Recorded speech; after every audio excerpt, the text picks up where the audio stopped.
Hello, this is Arjun Krasnikov again, and this is part 16 of Delzhi in 44 letters. Thank you very much for having a look. I am really happy to look at the next letter because it is another vowel, and because there's only a handful of vowels in the root Dena'ina language, they are very useful. And so the next time when we do an exercise of writing words and writing what we hear, it'll be useful to have another vowel because that means we can incorporate a lot more words and get a lot more meaningful practice in. So I'm really glad for that. So let's go ahead and draw this next letter. Now the name of this letter is ease, and the sound of ease is the E sound, just the sound of itself. And that sound, or the name, ease, is short for the word izin. And izin means arrowhead, if you couldn't tell from my sketch here. Arrowheads being very symbolic of ancient and native cultures, pretty much worldwide. So let's go ahead and make it, and I've already practiced it a few times here. And the shape is just the top of their arrowhead with the side notches, kind of leaving an open bottom. So let's do one notch on the right, line up, line down to match, and another notch on the left. And the lowercase version is just that first right half. So just a little tiny notch and that first line there. Lowercase izin. Now the sound, which I just said is E. And actually when you see Dena'ina written in Latin letters, and actually a good majority of languages in the world, when they're written with Latin letters or the International Phonetic Alphabet, usually that I sound is E. And that can be a little bit difficult for English speakers. And unless you've also learned a little bit of a language like French or Spanish or something else, you probably don't know that when we use the letter I in English, we actually use a few different vowel sounds, which can be tricky for people learning English because they have to know through context and practice which sound that letter is making. The easiest example is the I. We say I in like the word it and is, and words that begin with I. We don't say E very often, and when we do, it is in loan words like Hawaii and words from like Japanese, because English is a sponge. It soaks up loan words like a sponge. So not only does it take on the new words, but it takes on their pronunciations too. So we just throw it all in there, throw all the sounds in there. We're still only going to use this set 26 letters. We're not going to change them, but we're going to just pretend that they're close enough. And that's fine, and that's a unique and quality of English and what makes it so interesting and fascinating for linguists to study even today, even though it's kind of one of the world's most dominant languages. Okay, well, like I said, it starts the word izin. Izin is a word for arrowhead. There are many other historic words for different types of arrowheads and arrows.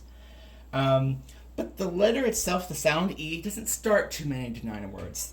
Just a handful, and I wrote a couple here. Going way back to when I was talking about the local volcano, the word for burning, Delzhi, which is like putting the E in front of Dazi, which is fire.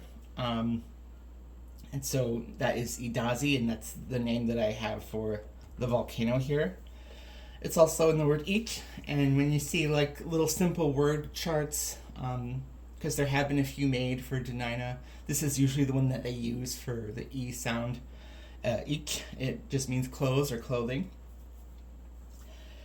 And otherwise, the letter can be found in a lot of the middle of words, not so much the beginning of words. Nouns and names are a little bit rare. Idluget, that place which is the Eklutna tribal area, that starts with E. And like the word Delzhi, it does come up in verb morphology quite a bit, and I'm not very skilled with morphology in cases and verbs, but I do know that is like a common linking sound to have. So to talk about vowels a little bit more for 1 minute, I've drawn this little diagram here, and for anybody who's learning a language top down, which means They are learning it as a second language, and they're learning it from the perspective of using linguistic tools like the International Phonetic Alphabet, for example. It's a little bit different than learning it intuitively through conversation, so it's kind of like figuring out puzzles. And one of the diagrams that you'll see when you learn about the International Phonetic Alphabet is the chart for vowels, which looks like this trapezoidal chart. And it's supposed to represent the mouth and the tongue a little bit, because we make vowels with the same method, just using our vocal box going, But the way we modify them in our mouth is different. And I've always found that chart to be a little bit vexing for myself and also for other people when I show it to them. So I created this thing myself, and maybe somebody else has done it in the world, but I transferred that chart idea into this harp. And so here's Harry the harpist, and he's a handsome harpist too, because he has that nice haircut. And he's playing a harp of vowel sounds, and that's how you can imagine we make vowels, because vowels are like music. And our voice is like an instrument. You know, when people sing, they tell you, oh, your voice is your instrument. And it's true in this case with vowels, because really language is all about vowels, and consonants are just ways we punctuate them. They're like how we dress them up. And in fact, the word consonant itself is consonant. It's something with a sonant, a sound. And so they're like accessories you put on your vowels to make them unique and different and pretty. And so here's Harry and the harp, and this harp is showing the locations of where the vowels in Nichił Dena'ina are found. And E is right here. And the reason it's right here is because it's towards the front. E is in the front of the mouth. So imagine this represents the front of the mouth, the part that's facing the audience. Because we make E, and you can almost feel it in the front of your mouth near your teeth, E, as opposed to the back of the mouth, which we'll get to much later in the alphabet, which is ooh. You can feel that coming from the back of your mouth. But what those two sounds have in common, and the reason they're on this top string, is because they are closed sounds. And closed means that your mouth and kind of your tongue are kind of compressed. They're like E. Yeah. So if you can do that kind of sound of going from E to oo and back again, E, oo, your mouth stays compressed through that whole complicated sound you've made, and that's why they're on this top string. And the complete opposite of that top string is the bottom string, which is closed. And Dena'ina has the sound that we learned from the letter ang towards the beginning of the alphabet, which is ah. And that is a very open sound, ah. And it's in the middle because it is in the middle. It's not completely in the front, but it's not in the back. It's in the middle. It's ah. And a couple strings up in the kind of more slightly open mid area is eh. And that's also made in the middle. That sound of the letter L that we see written in Latin letters with E. So eh.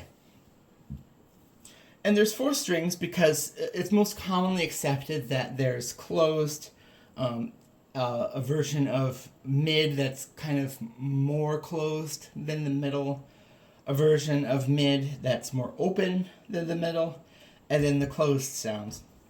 But I think what even a chart like this doesn't really accurately represent is there's a continuum of location back and front, and also closed and open. And so you can sit there like a weirdo or a very bored toddler and go,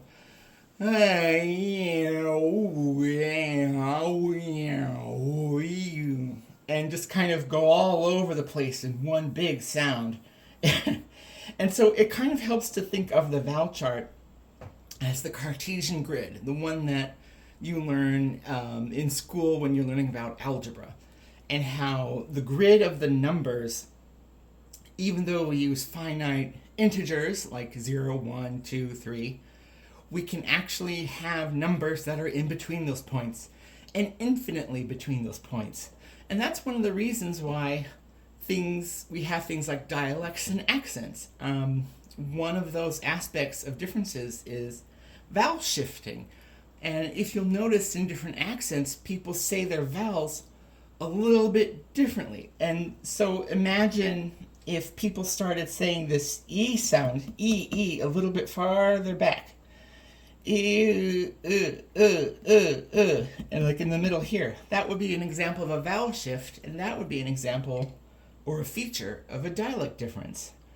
It wouldn't change the definition of any of the words that sound was in, but because they are not finite sounds that you make mechanically like consonants, they can shift naturally because people learn vowels based on hearing. It's very hard to teach how to make a vowel sound without the use of the sense of hearing.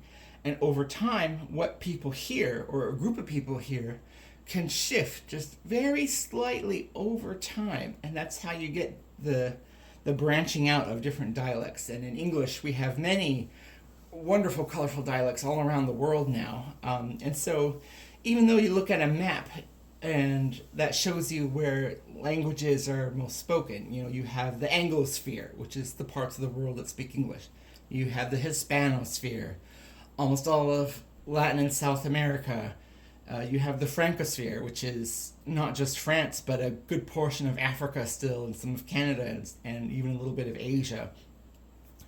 And the Arabosphere, which people speak Arabic in different dialects and stuff. And so even though it looks like the world only speaks these small group of languages dominantly, even amongst those dominant languages, there are so many differences of vowels that warrant them having different dialects and accents.